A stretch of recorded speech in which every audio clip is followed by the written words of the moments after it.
Mes chers amis, dans la paix du Christ,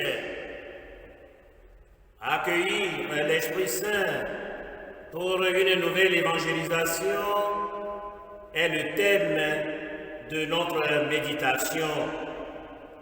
Rendons grâce à Dieu le Père Tout-Puissant par Jésus-Christ notre Seigneur pour cette veillée de Pentecôte.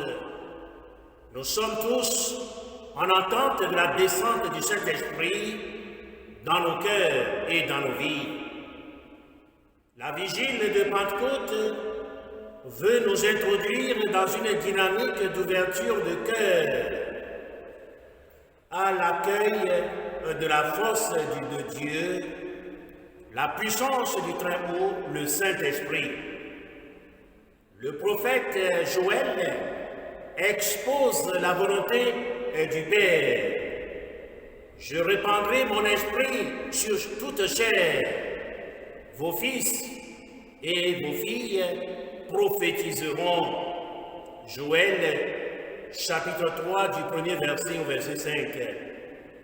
Et Jésus, avant de quitter ce monde vers le Père, dit à ses disciples, « Vous allez recevoir une force, celle de l'Esprit Saint, qui descendra sur vous. Vous serez alors mes témoins à Jérusalem, dans toute la Judée et Samarie, jusqu'aux extrémités de la terre. » Actes chapitre 1, verset 8. Mes chers amis, permettez-moi de vous poser une question. Entre le fruit et l'arbre qui produit le fruit, lequel est plus important à accueillir dans son jardin? Spontanément, la réponse, c'est l'arbre qui produit le fruit. Quand on a l'arbre, on aura toujours ses fruits au temps voulu. Quand on a la personne de l'Esprit Saint dans sa vie, on aura toujours ses fruits au temps voulu. Pour une nouvelle évangélisation, il faut être rempli du Saint-Esprit. La nouvelle évangélisation, à la suite de Jésus, a proprement commencé avec les apôtres à la Pentecôte.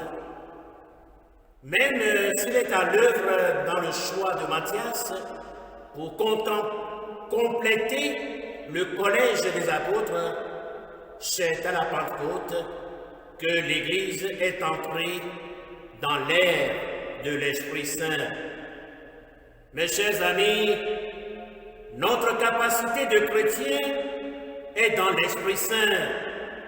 L'Écriture dit, « Rendez-vous puissants dans le Seigneur et dans la vigueur de sa force. » Éphésiens chapitre 6, verset 10. La vigueur de la force du Seigneur, c'est l'Esprit Saint. La vie dans l'Esprit est une vie nouvelle. Et voici ce que Jésus nous dit. Personne ne met du vin nouveau dans de vieilles outres. À vin nouveau, outre neuve. Matthieu chapitre 9, verset 16. L'Esprit Saint est le vin nouveau des chrétiens, ceux et celles qui se laissent remplir du Saint-Esprit sont en quelque sorte ces ivrognes. La multitude des gens qui séjournaient à Jérusalem en ce temps-là disaient « Ils sont pleins de vin doux ». Actes chapitre 2, verset 1. Ils étaient ivres de la joie du Saint-Esprit, car le feu de Dieu est venu sur terre. Le feu est allumé aujourd'hui, le feu est allumé aujourd'hui, le feu est allumé aujourd'hui. Chantons Alléluia, le feu est allumé. Chantons Alléluia, le feu est allumé. Que ton feu, Seigneur, brûle en moi, que ton feu,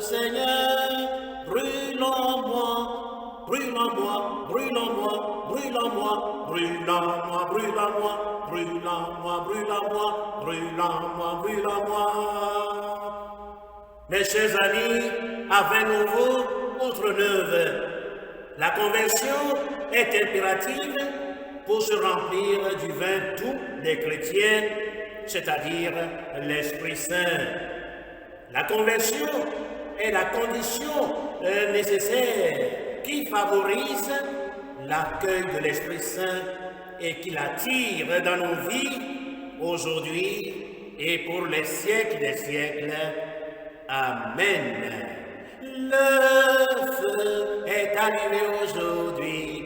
Le feu est allumé aujourd'hui. Le feu est allumé aujourd'hui. Chantons Alléluia, le feu est allumé. Chantons Alléluia, le feu est allumé. Que ton feu, Seigneur, brûle en moi. Que ton feu, Seigneur, brûle en moi. Brûle en moi, brûle en moi, brûle en moi, brûle en moi, brûle en moi, brûle en moi, brûle en moi, brûle en moi, brûle en moi, brûle en moi.